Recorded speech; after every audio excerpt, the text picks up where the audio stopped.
What up, y'all?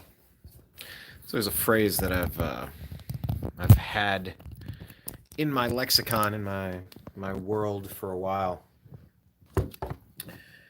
This phrase goes: "A good plan today is better than a perfect plan tomorrow." So this is me not even having anything really set up. Let's just be as basic as we can right now. I don't even have a steady camera shot for you. But what I do have is I have a tenacity. I have a tenacity to cover the interesting things that are going on in the world. And I will admit that I have been away from a regular routine for a while. I'm not going to even say that that's a good thing. I'm not going to either. Also, let me clarify. I'm also not going to say it's a bad thing, because sometimes the time that we need is the time that we take. Hey, cat. Holy shit, Libis, what are you doing? What are you doing? Well, say hi. You ever have a cat jump on you in the middle of... Oh my goodness. Yes. This is the beauty of not being prepared when you're alive. How do you prepare for a cat to jump up and pull down half of your stuff? Look at this pile of stuff you just pulled down. Bad boys. Some masks.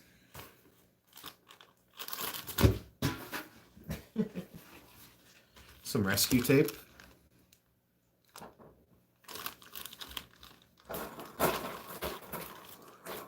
Some latex gloves. And of course now my cat has decided he wants to play. So if you hear him bouncing that ball around, that's what's going on.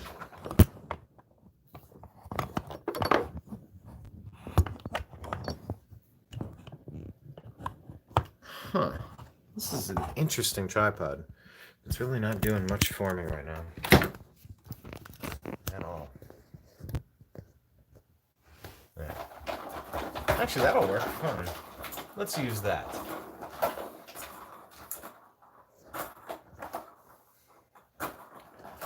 Yeah, cats and kids, right? Well, I want to go over what's happening in the world right now. I want to give you an update. Obviously, COVID-19 has the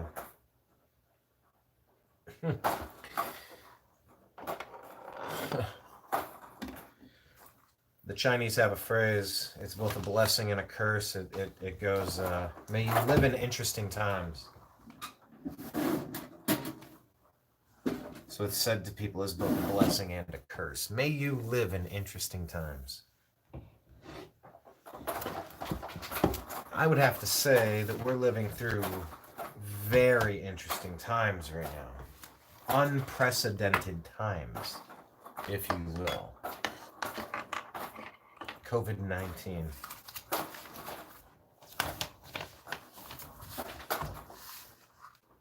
COVID-19. Well, look, with COVID-19, they sank my battleship. I went to sleep on a Sunday with 2 jobs. Bartending on the weekends, working full-time as a sales manager at the hospitality staffing agency.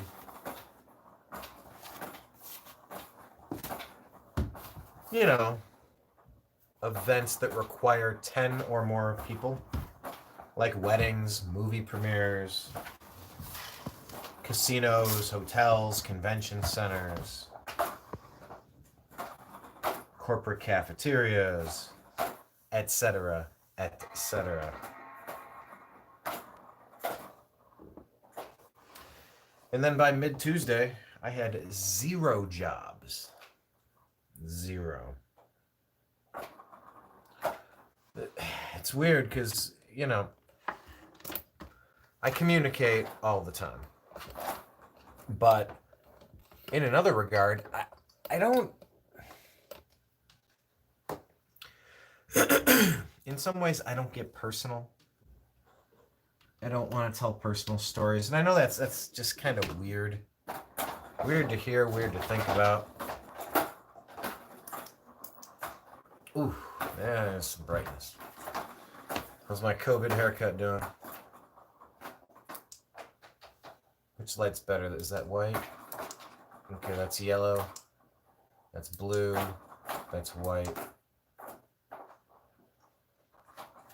Yellow. I don't know which one's that. If you, no, this isn't the right one. I need the blended one. Where's the blended one? I think it's that one. Wait, that's white. No, it's just some pink. Orange. All right.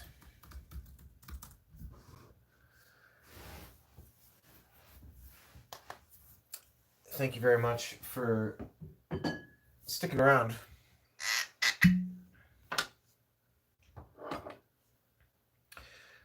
But anyway, I didn't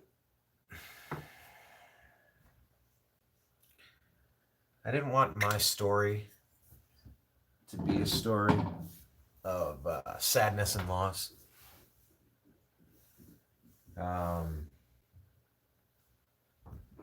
I definitely did.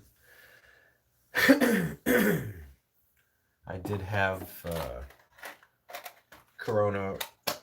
coronavirus reach out and impact my world directly, but I'm not the only one. This isn't a unique story, but what is unusual, perhaps, is living through an economic Great Depression, and a self-inflicted one.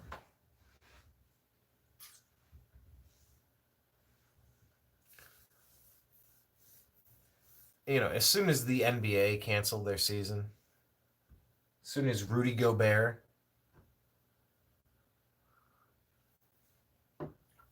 tested positive, and then they canceled the Denver Nuggets game and the Utah Jazz, right?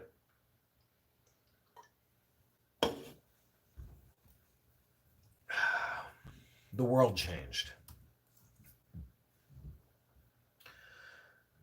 But it just kind of makes you wonder.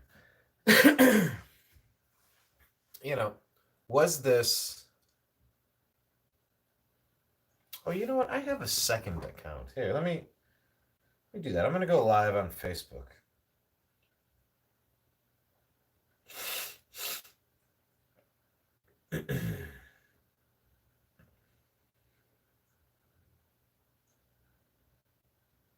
Someone says they're running low on beer and peanuts. Are those considered essential items at a grocery store? What is essential?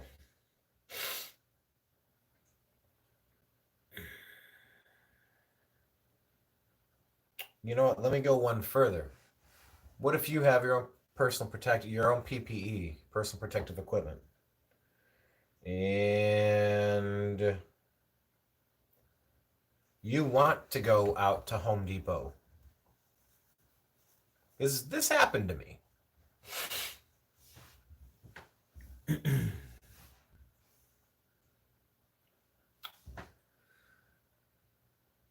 Are there places that should be allowed to restrict your movement for the greater good? These are the questions that we have to ask right now. Here, I'm going to go live.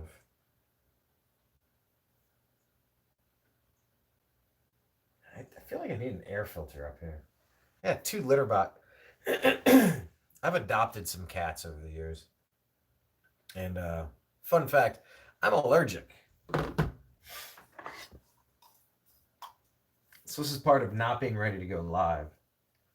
But I'm doing it anyway because I have not been with you enough, and I apologize for that. I do apologize for that.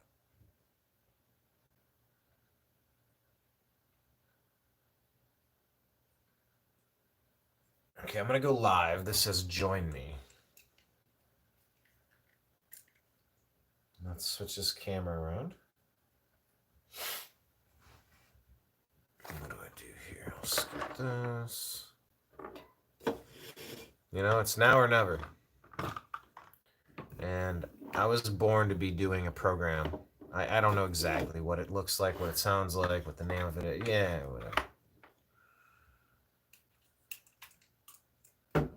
I was designed to be covering the news and giving you my thoughts, my commentary, taking your questions, going stream of consciousness, trying to make you laugh. And I'm not trying to make you laugh. I will make you laugh because I'm one of the funniest guys I've ever met. I have moments.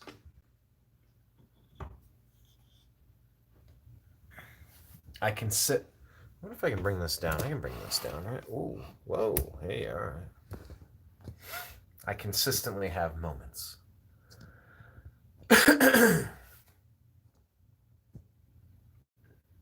All right, so we're going to go live on Facebook here.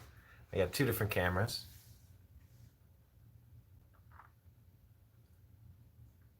Ooh, I haven't done my intro for a long time. Let's wind it up. Almost. I need a little better lighting here. Just a little tilt that camera. Drop this a scotch. Whoa, hi. All right, so if you have comments and questions, post them below. And now we'll go live in 3, 2, 1. Broadcasting to you live from the Milky Way galaxy, the solar system, planet Earth, North America, the United States of America, Kentucky, Louisville, to be specific. My name is Brian Engelman, and this is the Agree to Disagree show on the TNAM network. Part of the New American Media because the news always matters. My name is Brian Engelman. I'm your host, as I have been for the past many years, dating all the way back to the Barack Obama administration. True story. Thanks for joining me today. I'm going to go through what's going on in the world by kind of reading you some of the top stories, what's happening. Guess what? A lot's happening. Let's see. Sam, what up, buddy? Brother, how you doing, man? You and I are playing Battleship, and I think they sunk our battleship. Oh, man, but that's another story. Right now, we're here to connect. We're here to say hello. Sam says, how does live streaming work? What do you mean, how does live streaming work?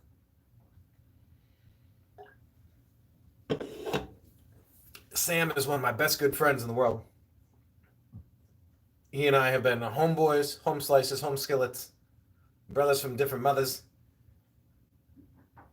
We shared a rehearsal space in Los Angeles.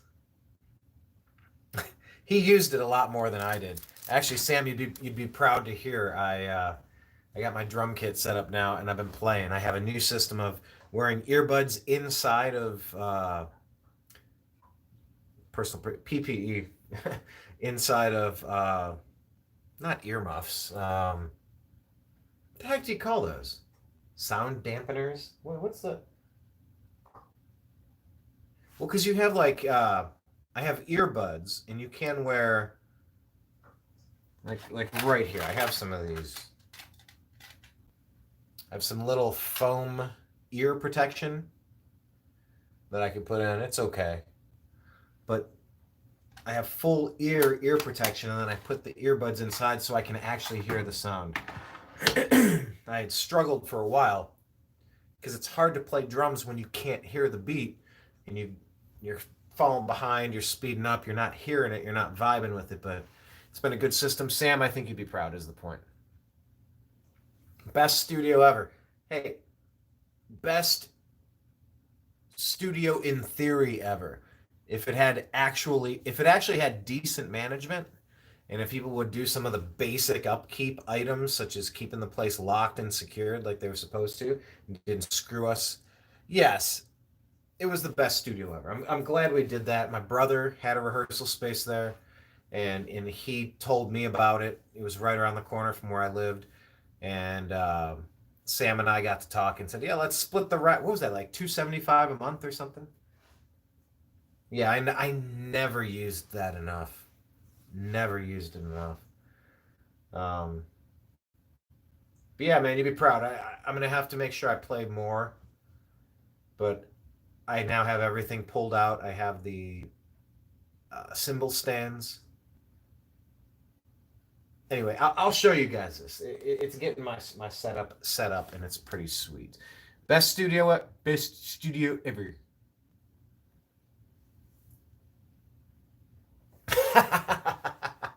Yeah.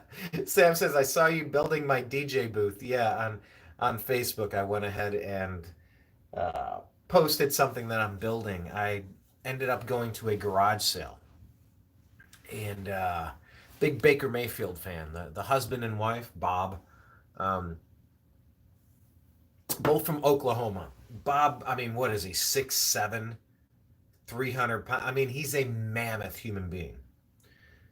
And I went to a yard sale. I bought like a couple seasons of The Office, a couple other things from him. And he goes, "Hey, you're not renovating now, are you?" I go, "Actually, yeah, we just got our first house. We're doing renovations. Why do you ask?" He says, "Hey, man, come on downstairs." I'm like, "All right, this is weird." Not really. I was just like, "All right." Walk in, fantastic home. It's all like marble, white marble.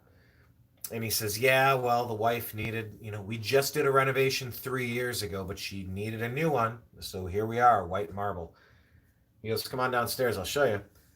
And it was all this granite countertop, double deep sink, mowing, big faucet, and it was all these other pieces as well. So anyway, we haggled back and forth, let it go for a little while. I got just a fantastic deal. They essentially were giving it away. They even helped me load it into my vehicle. But we were able to get these really long pieces of granite and cut them down and spin them so that they could work into our kitchen scenario. Um, but downstairs, we also have another massive granite slab. So I'm building a really big, sturdy stand. And it's interesting because the concrete on the ground in the basement, it has a slight tilt to it, a slight tilt, so that it if water were to ever get in there, it goes down the drain. So I've had to build this thing and then kind of offset the legs and try to make sure it's level and balanced. So I'm building this mammoth stand for this giant granite countertop. It was probably an island. I think it was the island piece because it has beveled edges. So I'm going to put it down there for like a changing table, workbench slash changing table, folding table for washer, dryer, stuff like that, and storage, probably for cat stuff and kitty litter. And right, Nimbus? Right. I don't know. Do you guys have animals? Nimbus, can I show you to the people? Here. I know. Okay. All right. So this is my buddy Nimbus. Say hi, Nim. Hello. Went right to the camera. I know it's bright. Here, look at this one too. So this is my buddy Nimbus. Oh, thanks, Al. I'll set him down. Appreciate you. You know you. So this is my dude I brought in from Los Angeles. He's here with me now in the new home in Louisville, Kentucky. All right, talk to you later. Take care, Sam.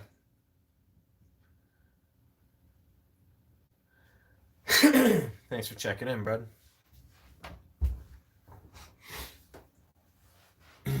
But yeah, this has been a bit of a transitional period for me. Really revamping the life post Los Angeles, getting back to the Midwest. I'm originally from Ohio. Being in Kentucky, it's put me right on the border of Ohio, so I can get up there. And thank God I was able to. Um,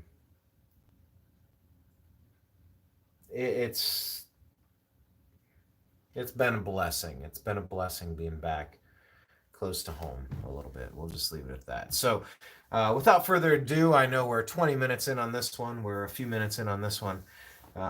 Thanks for joining me, Sam. I just kind of want to talk about some of the stories in the news right now. Shifting through Drudge Report, they titled it "The End of the Beginning." I really like that.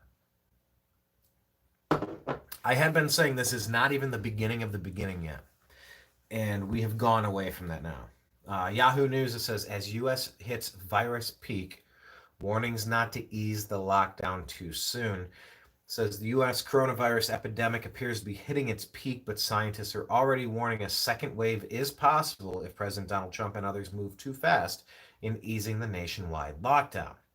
It's a debate that's also playing out in Europe, with Spain on Monday reopening parts of its economy, while France was set to prolong stay-at-home orders for several more weeks. The big difference is America's federal system of government that delegates powers to the governors of the 50 states, even if the president, in theory, can use his powers to oversee a coordinated national strategy. And this is the big story. This is the big story today. It was I've let me back up for a second. I have personally taken to the concept of tuning into the regular White House press briefings. I'll tell you what.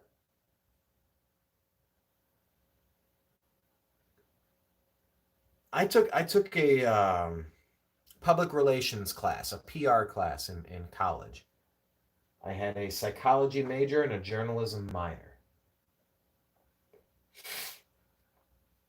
And we studied what to do, and we practiced how do you handle a catastrophe, a national emergency. Um, I think in the scenario, so it was a big lecture hall, and I believe it was like a team of three. So the three of us would have to get up, and we would get handed a sheet. Say, all right, team six. All right, team six. Here's what's going on. You are executives at a gasoline company, an energy company, an oil company. There's just been a pipeline burst contaminating groundwater in Pennsylvania.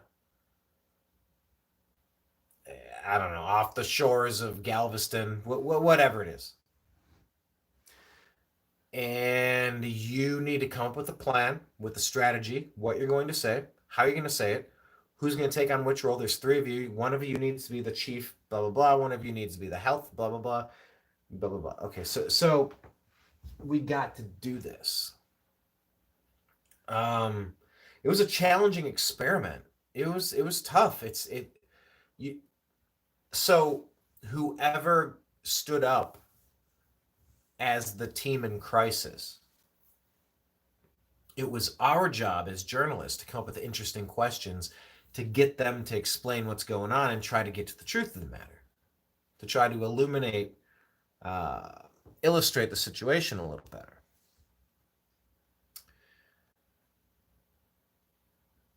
I'm impressed.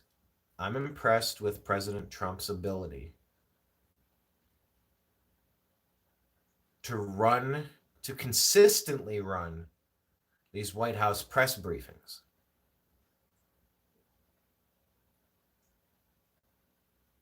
I think in many regards,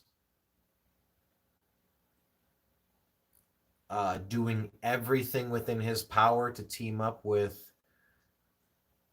private industry to ramp up testing, to ramp up the production of personal protective equipment, PPEs. So testing PPEs, ventilators, travel bans to China, travel bans to Europe. I think a lot of correct decisions have been made.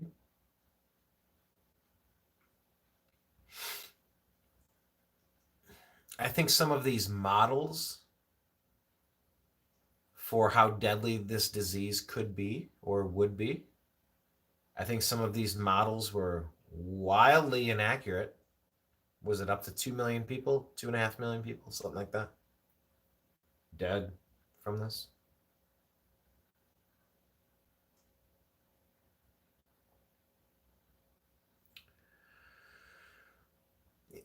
The flip side for me, though, is, well, if we hadn't have gone into a severe draconian lockdown, those models would have been accurate. Everybody would have been spreading this to everybody else. And even if you're one of the people that it doesn't affect, you're going to contaminate 1,000 people just running around normal daily life at the gas station, grocery store, at the bar.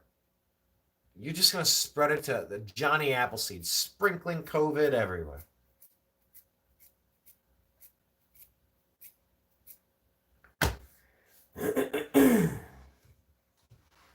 We have never shut the country down like we've done now. We have never done something like this before. This is completely uncharted territory. And it has a lot of people questioning the rationale behind it. So when I say I think President Trump's done a great job, what I mean specifically is that I've enjoyed the daily press conferences. By enjoy, I mean you damn well better.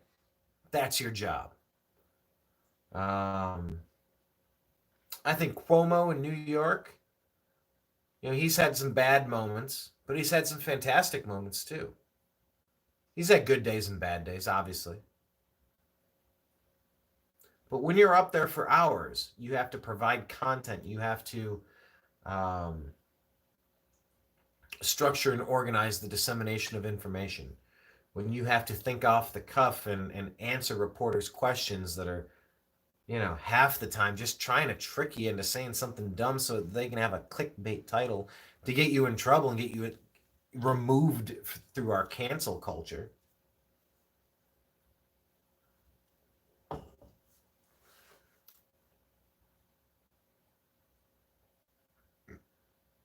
It's a strange ecosystem that we're in right now. So today, when I think Trump did a good job, I'm enjoying the 5-6 days a week or however long it is, whatever it is specifically. The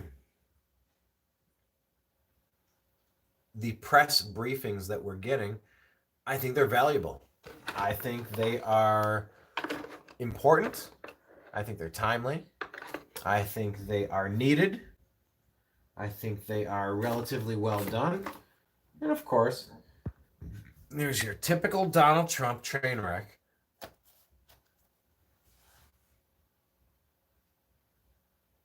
Component. Oh, Tony jumped in. Tony pieced up. You have that component. Oh, Tony would like to hear me talk about Trump in the train wreck. Trump in the tiny train wreck.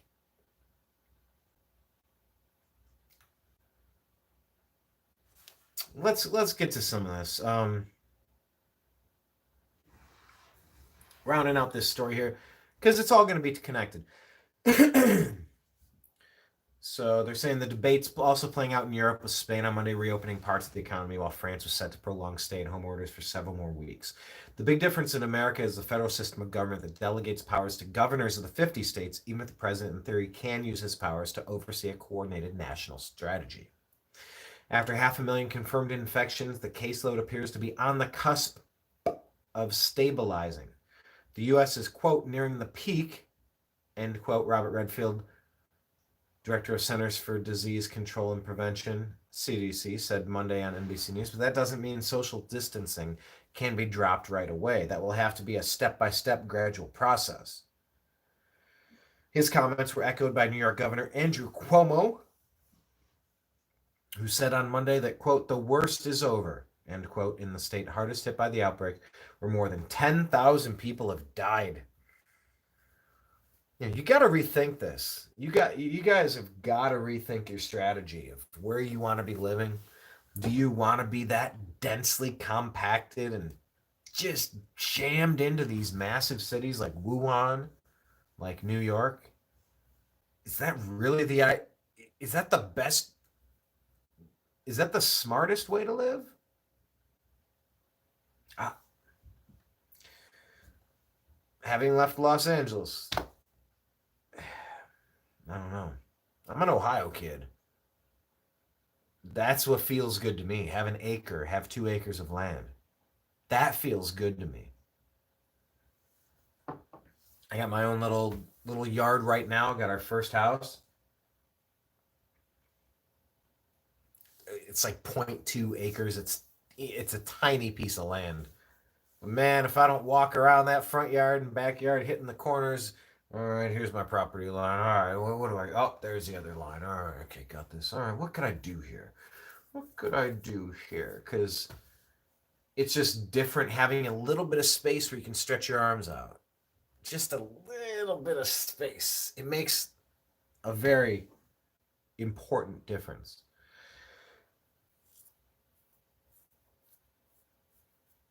And it also allows you the opportunity to grow some food, which if you've been to the grocery store lately, look, just think about it. Harvest some rainwater, grow some of your own food, get a little more self-reliant, get a side hustle. Man, there's nobody that's going to be looking out for us. We got to do it ourselves.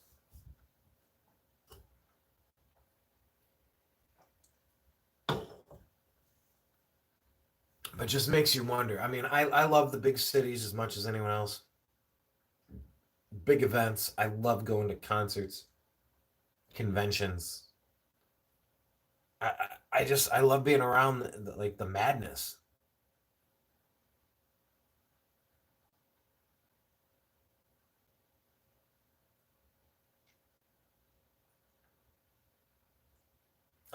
I wonder, how do I end a show here? On YouTube. Share, save, highlight, or mute microphone. Welcome to live chat. Remember to guard your privacy and abide by our community guidelines. Okay. How would I close this out? Are you sure you want to stop streaming? Cancel. No, don't cancel.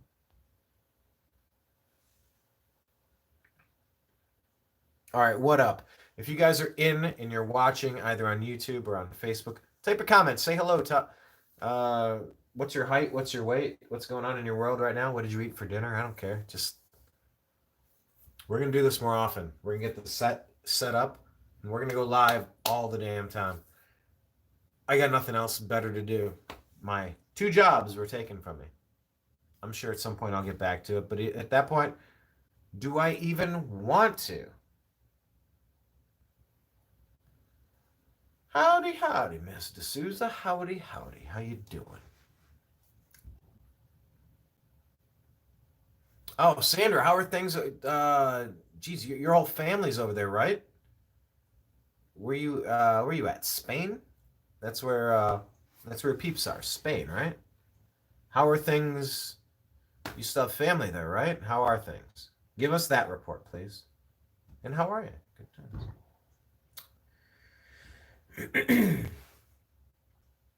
Cuomo said he'd be conferring with fellow governors about gradually reopening the state, but emphasized it would not be like flipping a switch. For COVID-19 has not disappeared as a result of social distancing policies. With the potential exception of New York, a huge majority of the population is believed to have avoided being infected and therefore remain susceptible, especially as a vaccine is believed to be a long way away. That's a good question of the day. Would you take a vaccine? A COVID-19 vaccine. Are you in? Are you in? What if they were mandatory? How happy would that make you? Mandatory vaccination. No, that could never happen here. Never. The objective of the first phase was to avoid overloading the healthcare system with too many sick people, but the virus continues to circulate and can infect new hosts. You know, I want to say something about the infection rates. I want to talk about the virus circulating, infecting new hosts. I feel like it's possible back in November, December, January. I had this dry cough. I forget exactly when it was. I had a dry, persistent cough. And they said around November, December, January is when it could have already been in the United States. This could be going around for a long time.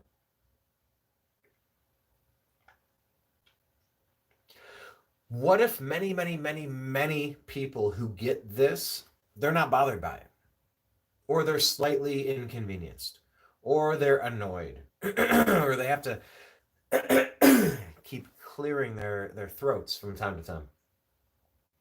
A dry cough, maybe they have some tea and some honey and some lemon, and they move along. They never get tested. They never go to the emergency room. They never show up. They never become an official statistic. So, you know, when we're talking about the mortality rates of this COVID-19, this Wuhan flu, this CCP, the China virus, when we're talking about this,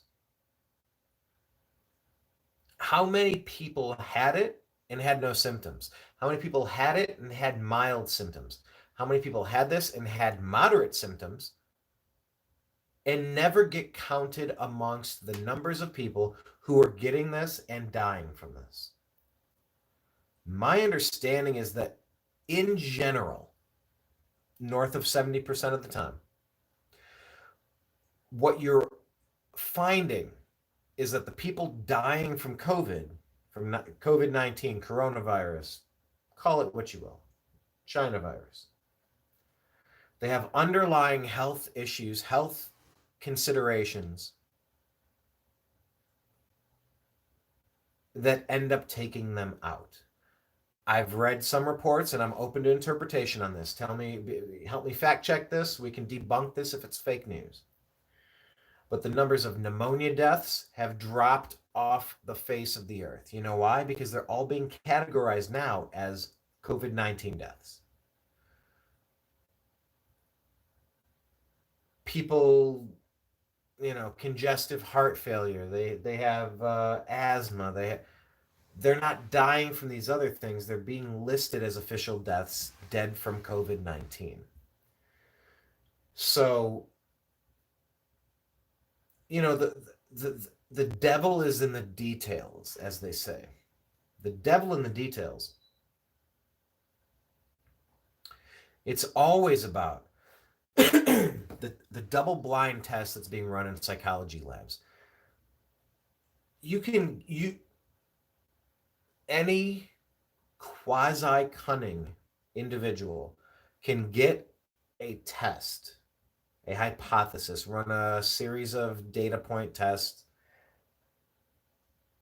Anybody could run a limited study and get results back that would make for a great headline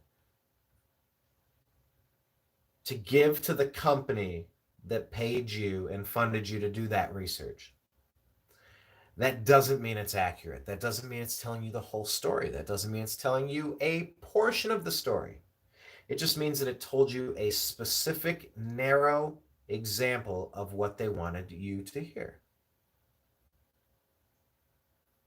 So when we're looking at the data, I mean, if it bleeds, it leads. That's been the number one journalism mantra since Martin Luther went up and nailed to the Catholic Church, you know, taking the Bible out of Latin. And it's like, no, you're not going to decipher this for us. We're going to read this stuff for ourselves. Since the invention of the printing press, yellow journalism, and everything in between, from then to fake news of today, if it bleeds, it leads. You know it. You know it. So we did see something really dark come out of China. And the Chinese Communist government withheld information, but by all the reports that I've seen, withheld information, welded families inside of their apartments and their homes to die. The doctors and the journalists that were trying to get the information out, to get the truth out to the world, disappeared, ended up catching the virus and dying from it themselves. Reports that were telling the truth about this have now been wiped from the internet. Nothing's ever wiped. And if that information had been given to us in advance, the entire planet could have saved up to 90% of the problems could have been avoided had we known about this earlier. And I just rewatched Stephen King's The Stand. It's where Captain Trips escapes from a bioweapons lab. And that's what all the reports are telling me what happened in Wuhan. What's your thought on what happened in Wuhan? Do you believe bat soup? Or are you literally going across the street to look at the bioweapons lab? I mean, why does China get special treatment? The United States has done plenty of messed up stuff. The Soviet Union, Russia, Germany, Venezuela, Canada, England. Go down the list, every place. There's no perfect place on earth. Which is why, hey, he is risen, right? Happy Easter. Which is why religions are so popular. So we want to think that there's a place that's going to make more sense than this place. Because this place doesn't make a lot of sense. Well, China lied, people died. And so that skewed the information that was coming in to our federal government for a while. But I will say, once things were shut down, they were shut down with a tenacity.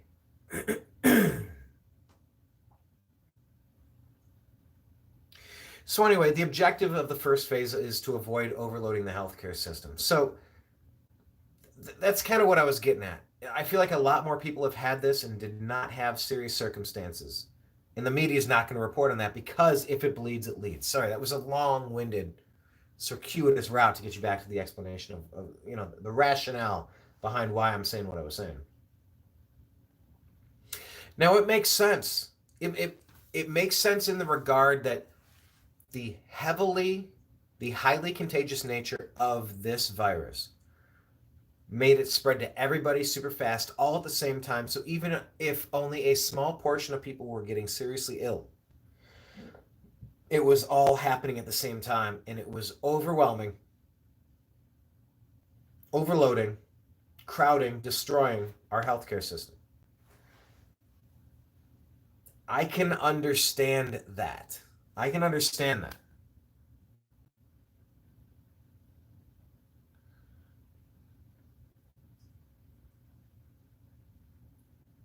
Oh yeah, by the way, jeez. Yeah, my comments are just now. My comments don't keep up. They're supposed to scroll as you watch what's going on here. Comments, yes, in London and Portugal, of course, all good. They're taking it very seriously, but as you know, you're suspicious. Of course you are. Flu and pneumonia has apparently disappeared because of the classifications. Thank you. I've heard that too. Of course I know. Do I know who David Icke is? Please. I've known David Icke since before you were... No to bat soup. We all suck. Hey, why we need Jesus? Like I said, cheers to Easter. He is risen. What did they say? Jesus came out of his tomb, and if Jesus came out of his tomb and saw his shadow, we're in for another 6 weeks of coronavirus. Now I know that's sacrilegious. I know that's pushing it a little too far. However,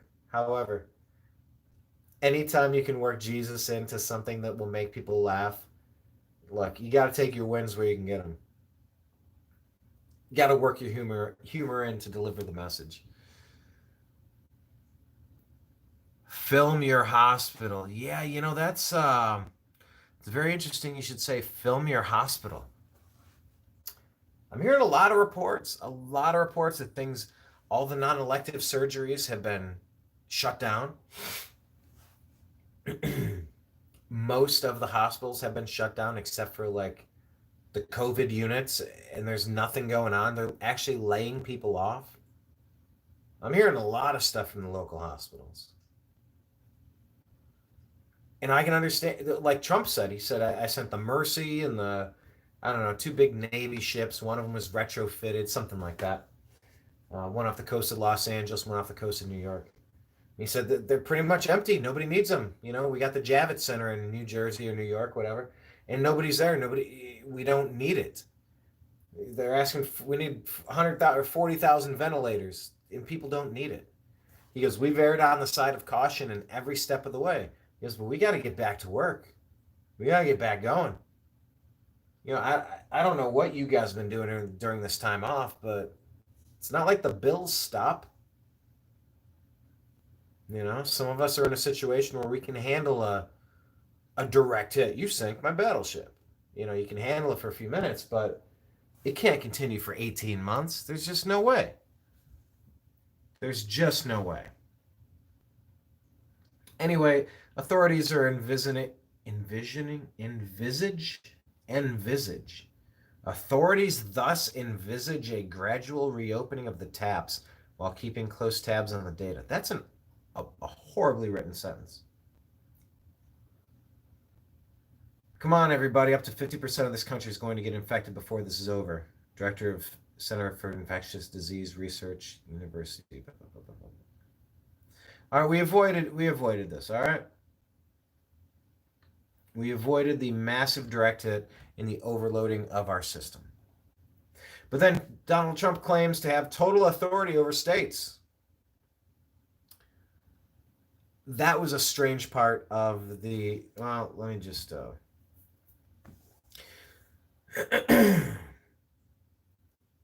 I've taken to around 5 o'clock, 5:30, 6 o'clock, work out, put the earbuds in, get some work in, do a Zen thing, a meditation, go for a walk, whatever. And I listened to this live, and it was an interesting moment. President Donald Trump claimed the total authority Monday to decide how and when to reopen the economy after weeks of tough social distancing guidelines aimed at fighting the new coronavirus. But governors from both parties were quick to push back, noting they have primary responsibility for ensuring public safety in their states and would decide when it's safe to begin a return to normal operations. Trump would not offer specifics about the source of his asserted power, which he claimed, despite constitutional limitations, was absolute. Quote, when somebody is president of the United States, the authority is total. The governors know that, end quote. Comments come not long after Democratic leaders in the Northeast and along the West Coast announced separate state compacts to coordinate their efforts to scale back stay-at-home orders or reopen businesses at their own timetables. So this is where things start to get interesting. We saw in Puerto Rico that the elected officials over there would be willing to hide their own emergency relief supplies after their natural disaster, rather than give President Trump credit for helping, so that they could blame President Trump for not being an effectual president during the most important time of need, of crisis. There's the videos of them opening up these warehouses and finding supplies, medicine, food, water, all the things that you need. And it makes you wonder how just how far are political hacks willing to go? How many family members, friends, neighbors,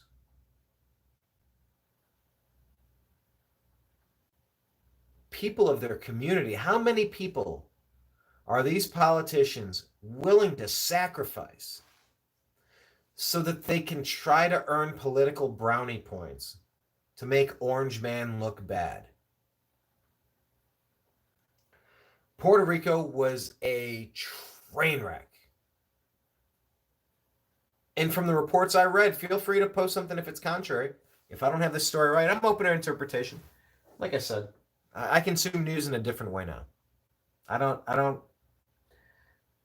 used to get really wrapped up in it. Now I just want bullet points. I want brass tacks. I want to see the cliff notes on what's going on. But my understanding is that Puerto Rico showed that political leaders would be willing to sacrifice their own people in order to make Orange Man look bad. So when you see the governor of Michigan who put out a public service announcement, a PSA saying essential services only, don't go out to cut your hair. A couple of days after she goes out and cuts her own hair, she gets a haircut. By the way, I don't know how she found someone that was willing to do it or able to do it if they weren't shut down. And she had this lame excuse. Well, I'm a public official, so I felt like I needed to look good. It's the perfect example of do as I say, not as I do. And that's unfortunately what a lot of these politicians are all about. They don't give a good goddamn about your neighborhood, about your community, about your life, about anything except continuing and expanding their power and control over you.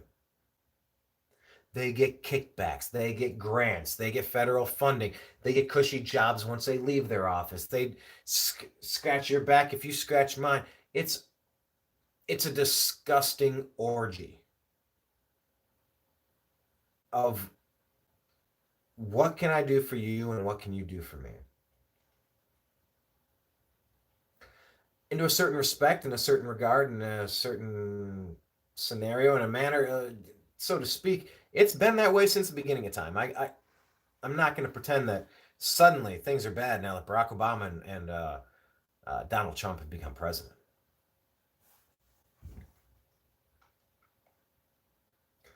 But to just see the lengths that they are willing to go to just maintain, expand a little bit more of their power and control, it's just a little disconcerting. And it makes you wonder who you should trust. Come on, we should all trust Bill Gates, right? It's not like his Microsoft products were ever riddled with viruses to force us to have to buy these expensive, complicated, weird antivirus programs. And I feel like they created half of them just to sell us the solution to it. But hey, he's got vaccines. We should all take them, right?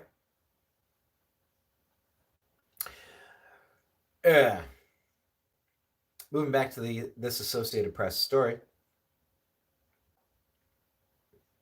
Anxious to put the crisis behind him, Trump has been discussing with senior aides how to roll back federal social distancing recommendations that expire at the end of the month.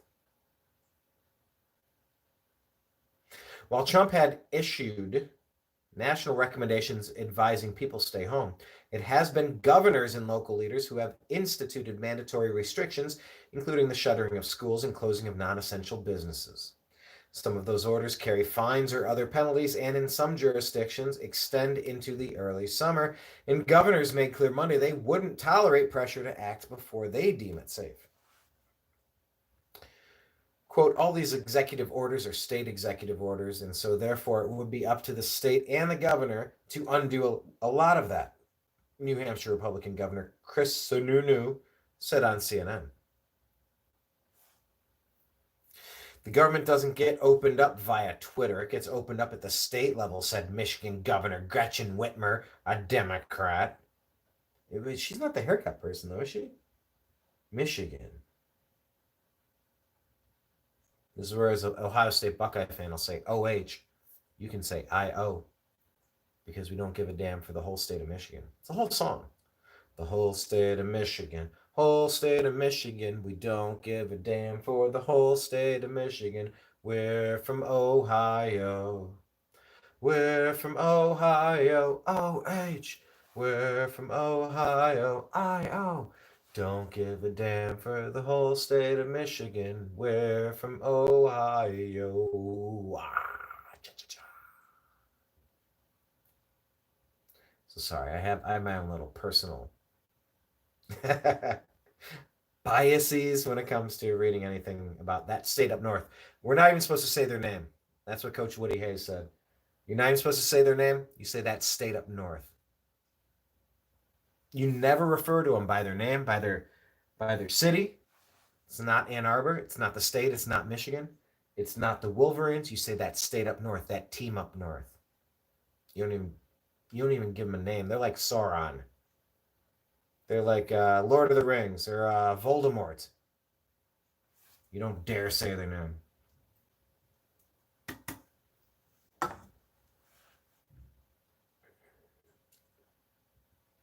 Meanwhile, governors are banding together with New York, New Jersey, Connecticut, Pennsylvania, Delaware, and Rhode Island, agreeing to coordinate these actions. The governors of California, Oregon, and Washington announced a similar pact. While each state is building its own plan, the three West Coast states have agreed to a framework saying they will work together, put their residents' health first, and let science guide their decisions. Wow.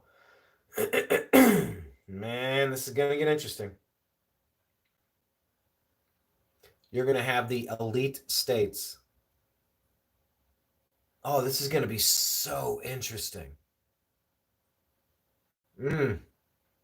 So if the virus breaks out in Austin, Texas, or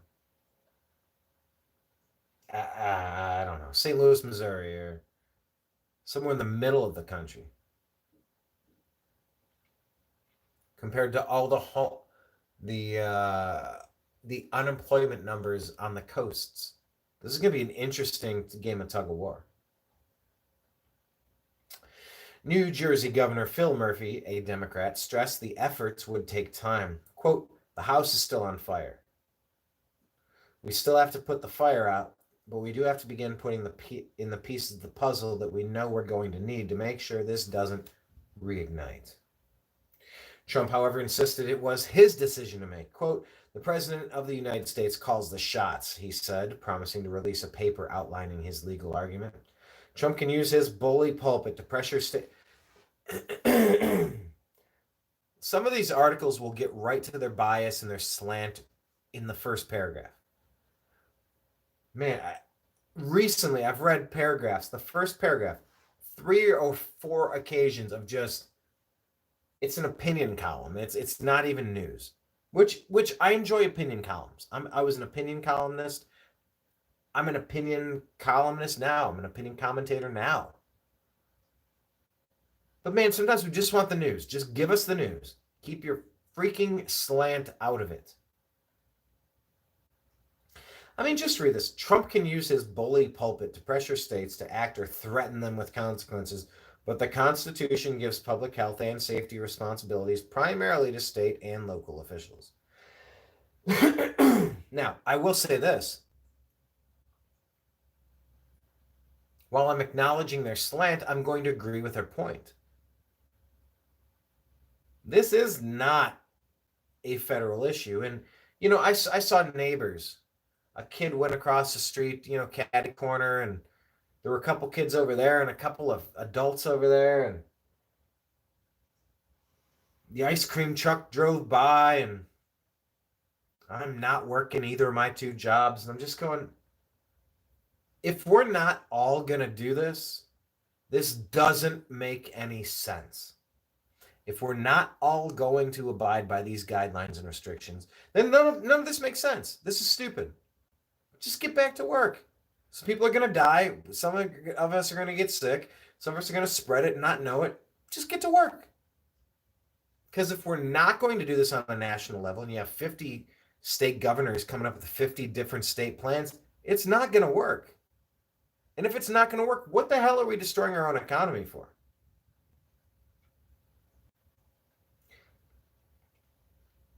So, I mean, I'm conflicted here. Obviously, this seems like a state's issue, but it's a national emergency. It's a global pandemic.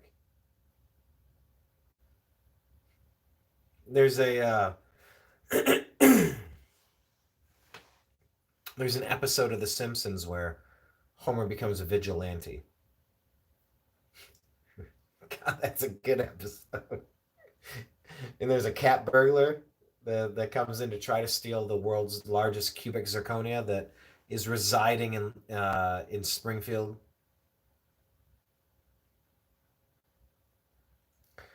Homer becomes a vigilante to catch the cat burglar, and Lisa, his daughter, says at the dinner table, says, "Well, Dad, if you're the police, who will police the police?" Thinks about it. Goes, "Oh, Coast Guard." So, oh, Coast Guard. Who's gonna police the police?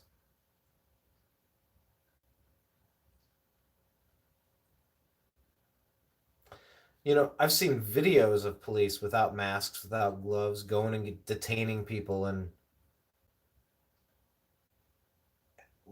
what are you doing?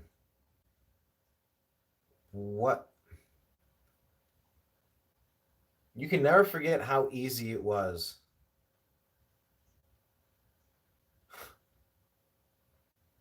for us to just lose all of our civil liberties. And, you know, Tiger King was a fun. I hope you guys all watched that. Man, am I glad I jumped on board, and man, I'm glad I got it out of my system. I enjoyed those memes. Those memes were fantastic.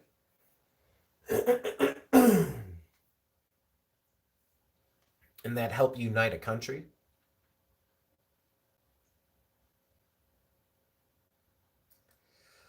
But the powers that be are never going to forget how easy it was for us to acquiesce and go along with this. And that's something that should concern all of you.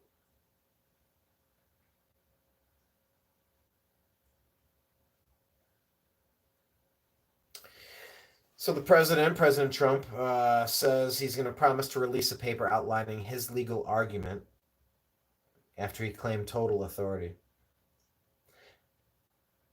Though Trump abandoned his goal of beginning to roll back social distancing guidelines by Easter, he has been itching to reboot an economy that is dramatically contracted as businesses have shuttered, leaving millions of people out of work and struggling to obtain basic commodities.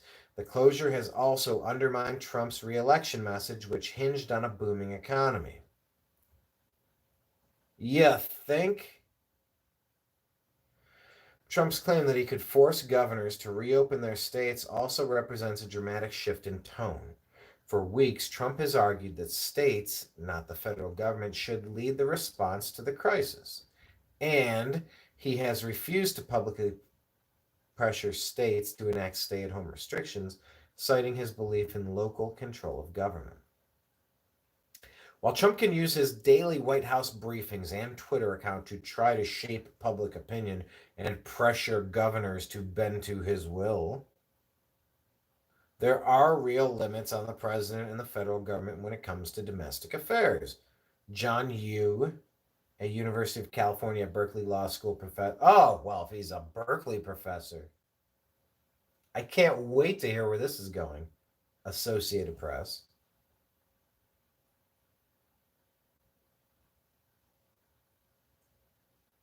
You got to get Netflix, by the way. $12 a month. It's just, you got plenty to watch. I've been I got Disney Plus and I'm rewatching The Simpsons, although I have them on DVD too. So John Yoo, a University of California, Berkeley Law School professor, said on a recent Federalist Society conference call,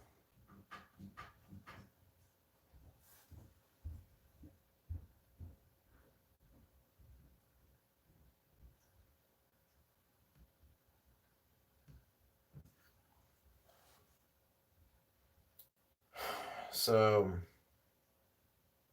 Mississippi Republican Governor Tate Reeves, supporter Trump,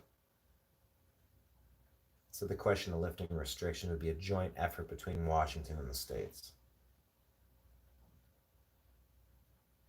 And Anthony Fauci,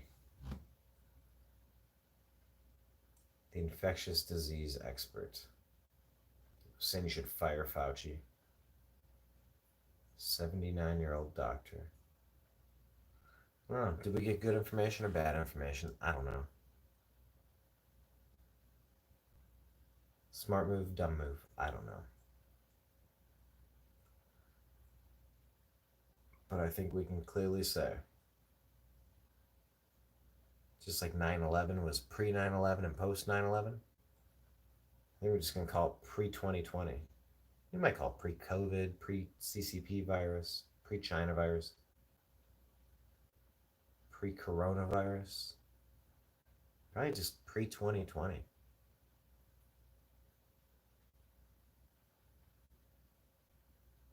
It's a different world now. Things have changed. And in times like this, you learn to live again. You learn to give again. Times like these, time and time again. What did Dave Grohl say? It's times like these you learn to live again.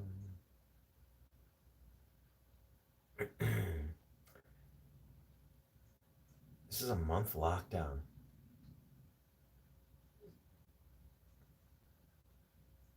I don't even know what to do with this scenario. There's a lot of people that have lost work, a lot of people that have lost their livelihoods, a lot of businesses that will not be able to make it back.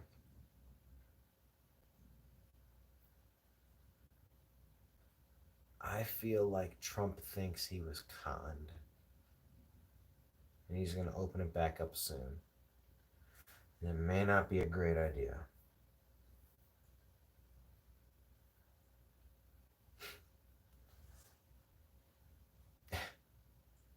Oh, you're gonna get a $1,200 stimulus check. Oh, are you?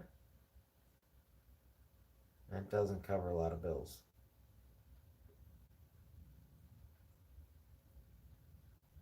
So,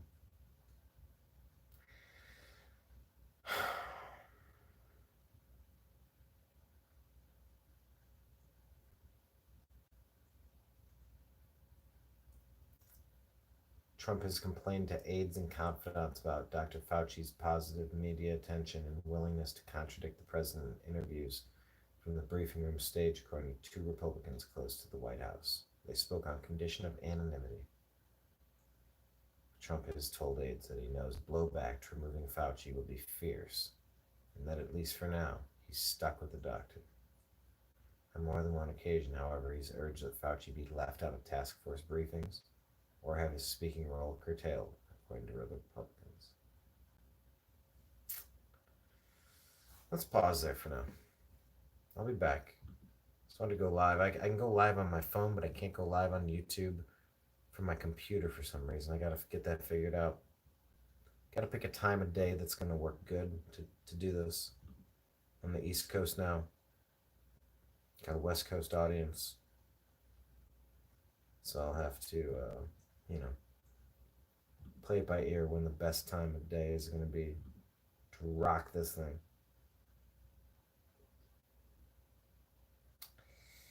You can't just shut the economy down. You can't do this.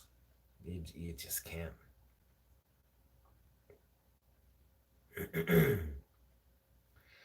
biggest mistake that Donald Trump made might not have been that he took too long to shut things down. Because, come on, as soon as NBA canceled a game, it was game on. I think the mistake might have been doing this in the first place. I don't know. Time's gonna tell. I got 100 stories I could go through here, but for now, I think this is just catching you up to speed with where we are, and that'll work. Signing out.